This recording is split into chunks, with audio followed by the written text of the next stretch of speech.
ابھی ان کو جو اپیل کا حق حاصل ہے، یہ اپیل ظاہری بات ہے پہلی اپیل جو ہوتی ہے وہ فوج کے اندر ہی ہوتی ہے،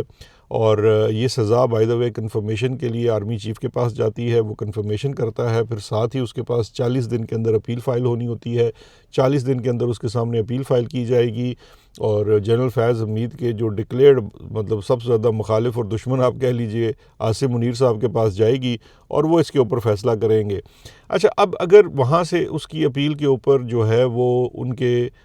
حق میں فیصلہ نہیں ہوتا اور ان کی سزا برقرار رکھی جاتی ہے یا کم ریڈکشن کی جاتی ہے، تو پھر اس کے بعد فیض حمید کے پاس آپشن ہوگی عام عدالتوں میں آنے کے لیے، پھر وہ ہائی کورٹ میں بھی اپیل کریں گے اور پھر سپریم کورٹ میں بھی کریں گے۔ توقع یہ ہے کہ یہ معاملہ جب ہائی کورٹ اور سپریم کورٹ میں جائے گا اس وقت شاید ہمیں مزید ایگزیکٹ حقائق پتہ لگ سکیں، کیونکہ ابھی بھی یہ جو سیاسی مداخلت ہے اور سیاسی معاملات میں مداخلت ہے، اس کی پوری تفصیل موجود نہیں ہے۔ سب سے بڑا سوال ان کی طرف سے یہی ہوگا کہ کیا انہوں نے اکیلے ہی سیاسی مداخلت کر لی یا ان کے ساتھ کوئی اور لوگ بھی شامل تھے۔ لیکن اب یہاں ذرا توقف کر کے اگلی جو بات ہے اس کے اوپر آ جائیے، بلکہ ہم اس سے پہلے تو پوری قوم کو ایک مبارکباد دینا چاہتے ہیں، اور مبارکباد اس لیے دینا چاہتے ہیں کہ کسی طرف سے بھی اگر یہ تاثر پیدا کیا جا رہا ہے کہ جنرل فیض حمید جو تھے وہ پی ٹی آئی کے بہت قریب تھے یا پی ٹی آئی کے بڑے عزیز جنرل تھے، تو میں آپ کو بڑے واضح طور پہ ایک چیز کہنا چاہتا ہوں کہ فیض حمید جو ہیں کاکول میں بھرتی سے لے کر آج سزا پانے تک فوج کے جرنیل تھے، وہ پاکستانی آرمی کے ایک جنرل تھے، ان کی کوئی وابستگی کسی سیاسی جماعت کے ساتھ نہیں تھی۔ لہٰذا پہلی بات تو یہ آپ ذہن نشین کر لیجئے کہ اچھی بات یہ ہے کہ ایسے جرنیلوں کو جو آئی ایس آئی کے ڈی جی رہتے ہیں اور وہاں پر جو کچھ بھی کرتے ہیں، ان کو اب سزا دلوانے کا، کورٹ مارشل کرنے کا ایک پریسیڈنٹ قائم ہو گیا ہے۔ پوری قوم کو اس بات کی مبارک ہو، لیکن یہ مبارک تھوڑی سی ادھوری ہے۔ وہ ادھوری اس لیے ہے کہ کیا مجھے یہ بتائیے کہ جو الزامات ان کے اوپر ہیں ان کی ذرا تفصیل دیکھ لیتے ہیں۔ ایک تو ان کے اوپر کرپشن کا الزام ہے، ٹھیک ہو گیا جی، کرپشن کے علاوہ سیاسی مداخلت کا الزام ہے۔ اب سوال یہ پیدا ہوتا ہے کہ اگر ہم اس وقت جو نون ایگزسٹنگ فیکٹس ہیں ان کو اٹھا کر دیکھیے تو جنرل درانی صاحب کے تو اپنے کنفیشنز موجود ہیں پبلک ریکارڈ کے اوپر کہ کس طرح سے انہوں نے آئی جی آئی بنائی تھی 1988 کے بعد، جس میں انہوں نے بے نظیر کو، پیپلز پارٹی کو الیکشن ہرانے کی کوشش کی تھی۔ اصغر خان کیس کی تمام تفصیلیں موجود ہیں۔ تو کیا اب ان کا احتساب ہو سکے گا؟ کیا ان کا کورٹ مارشل ہو سکے گا؟ کیونکہ فوج کا قانون تو یہ کہتا ہے کہ جرنیل کو اگر وہ ریٹائر بھی ہو گیا ہے تو دوبارہ اس کو رینکس لگا کر اس کا کورٹ مارشل کیا جا سکتا ہے۔ لیکن یہ سلسلہ وہاں رکتا نہیں ہے، یہ تو چلے ماضی کی باتیں ہوگی، ہم کوئی 40 سال پرانی بات کر رہے ہیں۔ آج کے حال میں دیکھتے ہیں، آج کے حال میں اس وقت جو جتنے لوگ بھی اس وقت اس نظام کا حصہ ہیں، بشمول فیلڈ مارشل صاحب کے، بشمول D G I S I کے، بشمول اس وقت جو ڈی جی سی ہیں، بشمول جو ڈی جی ایم آئی ہیں، بشمول جو D G I S P R ہیں، ابھی والے بھی اور اس سے پہلے والے بھی جنہوں نے ارشد شریف کی شہادت کے اوپر وہ ایک بڑی لمبی پریس کانفرنس کی تھی، اور بشمول پچھلے جو D G I S I تھے جنرل ندیم انجم، جو اس وقت باقاعدہ طور پر مریم نواز کے جو ہے مشیر ہیں، ان کے اتالیق ہیں، نواز شریف صاحب کو مشورہ دیتے ہیں، ان تمام کے اوپر مجھے بتائیے کہ کیا یہ وہی کام نہیں کر رہے جس کے اوپر فیلڈ مارشل کورٹ مارشل کیا گیا یہ جنرل باجوہ کا، جنرل فیض کا۔ میرے منہ سے باجوہ پتہ نہیں کیوں نکل جاتا ہے، اس کی بنیادی وجہ یہ ہے کہ وہ میں اب آگے چل کے بتاتا ہوں کہ اس میں جنرل فیض کے اس سزا کے اندر جو باجوہ ہے اس کے لیے کیا چیز چھپی ہوئی ہے۔ لیکن یہ جو تمام چیزیں ہیں جس کے اوپر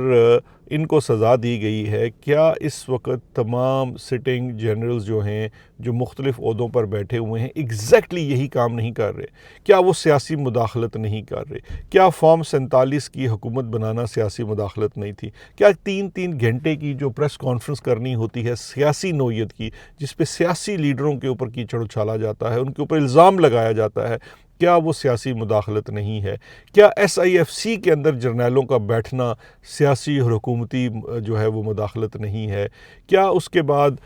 جو اس وقت آپ کے کیا کہتے ہیں جو ایم آئی اور آئی ایس آئی جس قسم کے کام کر رہی ہے، لوگوں کو اٹھاتی ہے، 9 مئی کے بعد لوگوں کو گھروں سے اٹھایا ہے، جو لوگ سوشل میڈیا کے اکاؤنٹس چلاتے ہیں ان کو اٹھانا آئی ایس آئی کی جانب سے، کیا یہ سیاسی مداخلت نہیں ہے؟ کیا تمام سیکٹر کمانڈرز اس وقت سیاسی مداخلت نہیں کر رہے ہیں؟ صرف ایک چیز یاد رکھیے گا کہ میں تو ذاتی طور پر ویلکم کرتا ہوں اس پریسیڈنٹ کو، بہت اچھا ہوا حضور جناب، آپ نے بہت اچھا کر دیا، لیکن یاد رکھیے گا کہ یہ پریسیڈنٹ ایک دن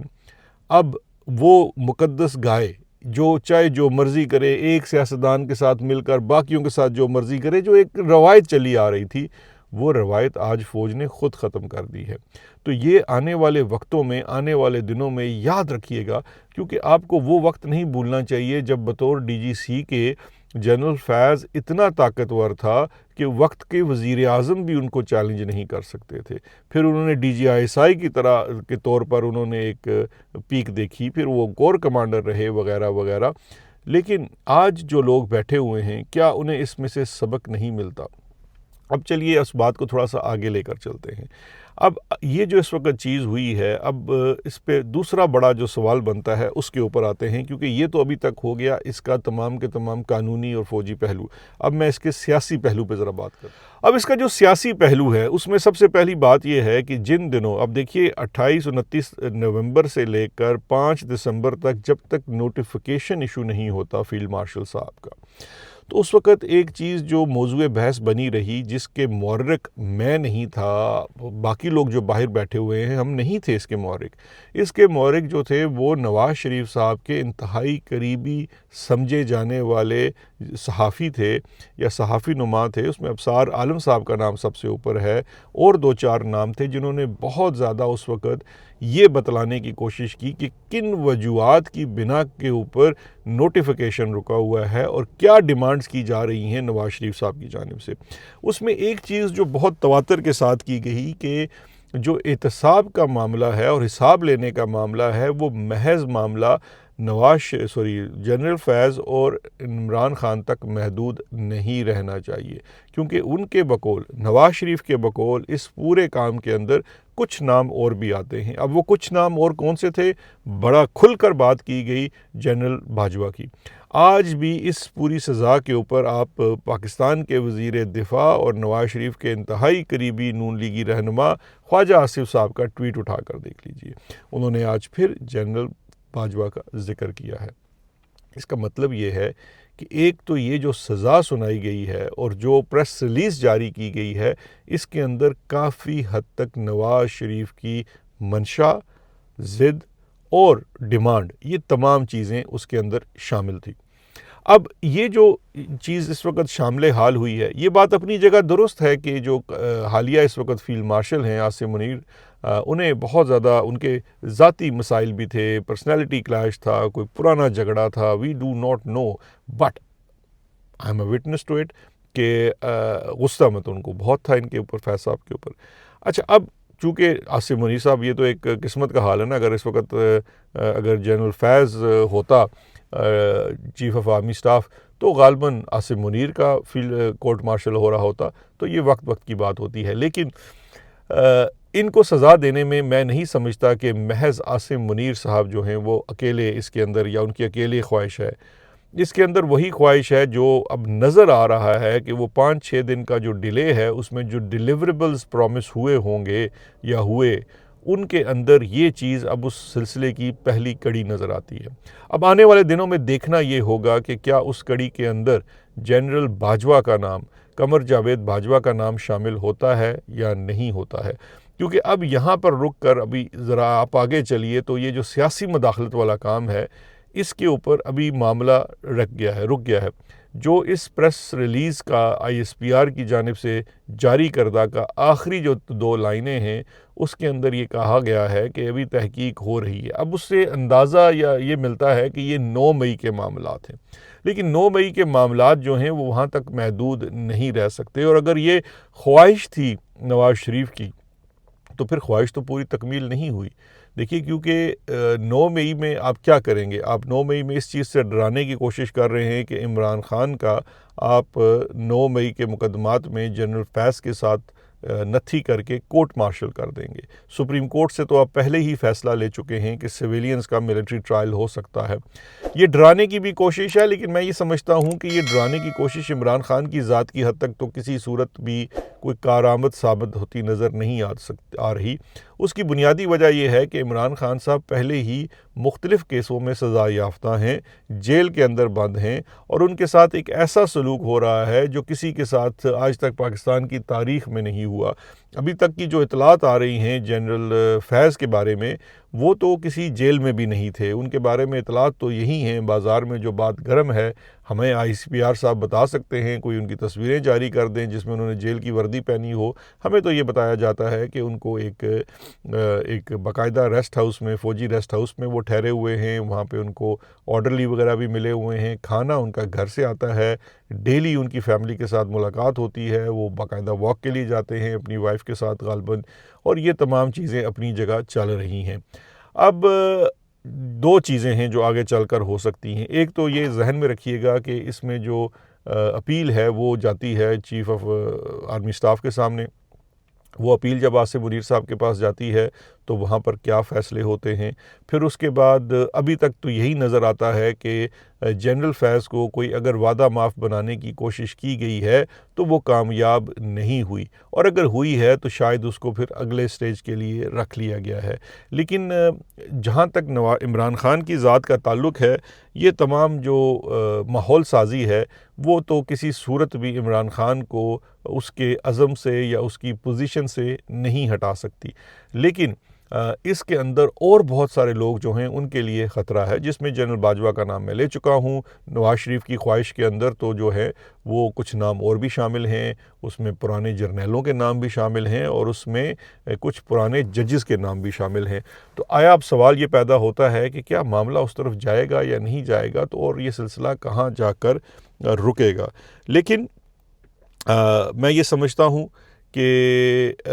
ابھی کچھ چیزیں ابھی جو ہیں آنے والے دنوں میں واضح ہونا ضروری ہیں۔ ایک اور جو اس وقت خبر پھیلائی جا رہی ہے کہ جنرل فیض کو اڈیالہ جیل جو ہے وہ شفٹ کر دیا جائے گا اور ان کے لیے خصوصی سیل کر دیا گیا ہے۔ یہ ایک طرف سے میں نے دیکھا ہے کہ سوشل میڈیا کے اس اوپر یہ اس وقت خبر پھیلائی جا رہی ہے، جبکہ میرا جو سورسز ہیں وہ کچھ اور بتا رہے ہیں۔ ابھی دیکھتے ہیں کہ کون سی بات درست ثابت ہوتی ہے، کیونکہ ابھی جو اطلاعات آ رہی ہیں وہ یہ بھی ہیں کہ ابھی تک تو فیض صاحب جو تھے وہ بڑے جو ہیں اچھے طریقے سے رکھے گئے تھے، اور ان کو تمام سہولتیں بھی حاصل تھی تاکہ وہ ایک جرنیلی زہم رہے۔ پھر ساتھ خبریں یہ بھی ہیں کہ جو قاسم مارکیٹ کے پاس جو اسپیشل ایک جیل بنائی جا رہی ہے، ہو سکتا ہے کہ جنرل فیض کو وہاں شفٹ کیا جائے، اور وہاں پر بھی جو سہولیات ہیں وہ بہت ہی اعلیٰ درجے کی ہیں۔ بلکہ اس کے ساتھ ساتھ یہ آفر، اب ہماری اطلاع یہ ہے کہ عمران خان صاحب کو اڈیالہ سے قاسم مارکیٹ شفٹ کرنے کی بھی ایک آفر کی گئی ہے کہ آپ کو یہاں شفٹ کیا جا سکتا ہے، جو کہ ایک ریسٹ ہاؤس جیسی جیل ہوگی، اور یہاں پر آپ کی اہلیہ کو بھی شفٹ کیا جا سکتا ہے، آپ کی سہولتوں میں بھی بہتری کی جا سکتی ہے۔ پابندی آپ کے اوپر صرف یہ ہوگی کہ ملاقاتیں نہیں ہو سکیں گی اور آپ سیاسی بیان نہیں دے سکیں گے۔ میری اطلاع کے مطابق عمران خان صاحب اس کو مجھے کہتے ہیں ایبسولوٹلی ناٹ کہہ کے ریجیکٹ کر چکے ہیں، لیکن ابھی اس کے اوپر مزید تفصیلات آنا باقی ہے۔ اصل ٹیسٹ تو یہ ہوگا کہ جناب فیض حمید صاحب کو آپ سزا دینے کے بعد کہاں منتقل کرتے ہیں، وہ کون سی جیل میں ہمیں جناب وہ بامشقت سزا بھگتتے ہوئے نظر آتے ہیں، کیونکہ یہ بھی بہت ساری چیزیں باقی ہیں۔ مجھے نہیں لگتا کہ یہ چیزیں جس طرح سے دکھائی جا رہی ہیں یہ چیزیں دراصل ایسی ہیں۔ آنے والے دنوں میں یہ نظام کتنی مضبوطی رکھتا ہے اور وہ کس حد تک جانے کو تیار ہے، وہ بھی بہت سارے فیکٹرز کو ڈٹرمن کرے گا۔ اور جو بات میں نے شروع میں عرض کی تھی اسے مت بھولیے گا کہ اس وقت جن چیزوں کے اوپر، دیکھیے اس میں میری کوئی دوسری رائے نہیں ہے، میں کسی طریقے سے بھی کہ یہ نہیں کہنا چاہوں گا کہ جنرل فیض کو غلط سزا ہوئی ہے۔ میں کہتا ہوں جی بالکل درست سزا ہوئی ہے، سیاسی مداخلت یا باقی چیزیں جو اس کے اگر ثبوت موجود ہیں تو سزا ہونی بنتی ہے۔ لیکن اب سوال یہ پیدا ہوتا ہے کہ حالیہ نظام کے اندر، کیونکہ ہم تو بہت باریک بینی سے چیزوں کو نوٹ کر رہے ہیں، ثبوت بھی اکٹھے کر رہے ہیں، تو ان کا احتساب جب ہوگا، کیونکہ یہ تو اب ہوگا کہ دیکھیے سلسلہ تو شروع ہو چکا ہے، اور وہی کو قوم کو مبارک ہو کہ یہ سلسلہ جو اب شروع ہوا ہے یہ سلسلہ رکنے کا نہیں ہے، اور یہ سلسلہ چلتا رہے گا، اور آنے والے دنوں میں آج کے نظام کے جو جنرل فیض ہیں وہ بھی ایک دن انصاف کے کٹہرے میں کھڑے ہوتے مجھے نظر آ رہے ہیں. اس میں معاملہ چاہے کرپشن کا ہو، سیاسی مداخلت کا ہو، آئین کی پامالی کا ہو، اوتھ کو توڑنے کا ہو، یا کسی ہاؤس کو جس طرح ہاؤس آف شریف ہے اس کی چاکری کرنے کا ہو. تو یہ سلسلہ دیکھیں گے کہ کہاں تک چلے گا، کیونکہ وقت جب بدلتا ہے تو پھر ہر چیز بدل جاتی ہے. اس میں سے لیسن یہی ہے کہ آپ کو اپنے تمام عزائم کے لیے سیاستدانوں کو جو ہے وہ شاید ایک جرنیل کی خوشنودی، قربت، یا اس کو اپنے کہتے ہیں نا پنجے میں کرنا ضروری ہے. اس کے بعد تمام چیزیں حل ہو جاتی ہیں. جلتے ہوئے مختصراً آپ کو بتا دیتا ہوں جو دوسری ڈیولپ ہے ایمان حاضر مزاری صاحبہ کے اوپر. ان کی کہنا چاہیے پروٹیکشن میں کل EU کا ڈیلیگیشن ہے وہ بھی نکلا، اور اس کے بعد ہم نے دیکھا کہ آج سپریم کورٹ میں جو ناروے کے سفیر تھے وہ بھی آئے. انہوں نے ایک کہہ لیجئے کہ آبزرور کے طور پر آئے تھے، لیکن وہ ایک طرح سے اظہار یکجہتی بھی تھا اور ایک وہ انٹرنیشنل کنسرن بھی دکھانے کی کوشش کی گئی. اچھا، اب یہ جو تمام معاملات ہیں یہ کیا بتاتے ہیں؟ کچھ لوگوں کو اعتراض ہے کہ جناب وہ کیوں آئے، کچھ کو ہے کہ بھائی اچھا کیا. میں نے تو اس کو کہا کہ جناب یہ بہت اچھی بات ہے، کیونکہ ہیومن رائٹس ڈیفینڈرز جو ہیں اسپیشلی خواتین کے معاملے کے اوپر یہ انٹرنیشنل پریشر بڑا ضروری ہے، کیونکہ اس وقت تو حکومت ہماری مادر پدر آزادی پا چکی ہے اور جس کو چاہتی ہے رگڑ دیتی ہے. اور لیکن جو ہماری ڈیمانڈ ہے یورپین یونین سے اور نارویجن سفیر صاحب سے اور باقی دیگر ملکوں سے کہ یہ سلسلہ صرف جو ہے وہ ایک دو شخصیات تک محدود نہیں رہنا چاہیے. ہم چلیں آپ سے نہیں کہتے کہ آپ اڈیالہ جا کر آبزرو کریں عمران خان صاحب کا ٹرائل، یا آپ جو اسلام آباد ہائی کورٹ میں القادر ٹرسٹ کا کیس 1 سال گزرنے کے باوجود اس کی پریلیمنری ہیئرنگ نہیں ہو پا رہی ہے، جبکہ آپ کو اگر میں ماضی سے یاد کرا دوں تو نواز شریف کی سزا جو تھی 69 ڈیز میں سسپینڈ کر دی گئی تھی اسلام آباد ہائی کورٹ سے. تو اس کا مطلب یہ ہے کہ انصاف کے جو تقاضے ہیں جو بار بار ہمیں بتایا جاتا ہے نواز شریف اور عمران خان، وہ ایک جیسے نہیں ہیں، یکساں نہیں ہیں. تو یہ چیزیں جو ہیں یہ اپنی جگہ موجود ہیں. جو ویسٹرن ممالک ہیں انہیں جو اس وقت وہ ایک قسم کی خاموشی ہے، اس کو یہی عوام تصور کرتی ہے کہ غالباً آپ اس نظام کے ساتھ ہیں یا فائدہ اٹھانے کی کوشش کر رہے ہیں. اسی طرح سے EU نے ابھی تک جو 2024 کے الیکشن کے اوپر ان کے آبزرورز کی رپورٹ ہے اس کو بھی ریلیز نہیں کیا ہے. تو یہ تمام وہ سوالات ہیں جو ابھی باقی ہیں، لیکن ایمان حاضر مزاری کو جو ریلیف آج ملی ہے وہ بہت خوش آئند ہے. سپریم کورٹ آف پاکستان نے ان کا ٹرائل روک دیا ہے، اس کا مطلب ہے ان کو سزا نہیں ہوگی. ان کو مبارک ہو، ان کی والدہ کو مبارک ہو، ان کے شوہر کو مبارک ہو. اور اب فرض بنتا ہے ایمان حاضر مزاری صاحبہ کا بھی کہ وہ جو باقی دیگر قیدی ہیں جن کے اوپر سیاسی مقدمات چل رہے ہیں ان کے لیے بھی آواز اٹھائیں. اس وقت جو ہے نا یہ کوئی میٹر نہیں کرتا کہ اگر آپ کو تحریک انصاف پسند نہیں یا آپ اس کے رکن نہیں، لیکن اس وقت مظلوم وہ ہیں اور مظلوم کے لیے آواز اٹھانا ہی اصل میں ہیومن رائٹس ڈیفینڈرز کا کام ہے. اس کے ساتھ دیجیے اجازت. آج چونکہ میں نے ایک ٹریول کرنا تھا تو ایک میں نے پروگرام عادل راجہ کے ساتھ ڈسکشن پہ بھی ریکارڈ کیا تھا، وہ بھی سنیے گا. وہ بھی آج اپلوڈ ہوگا 2-4 گھنٹے بعد. 2 ولاگز ہو جائیں گے. کل پھر باقی اپنی روٹین میں دوبارہ حاضر ہوں گے. اپنا خیال رکھیے گا. شکریہ. خدا حافظ.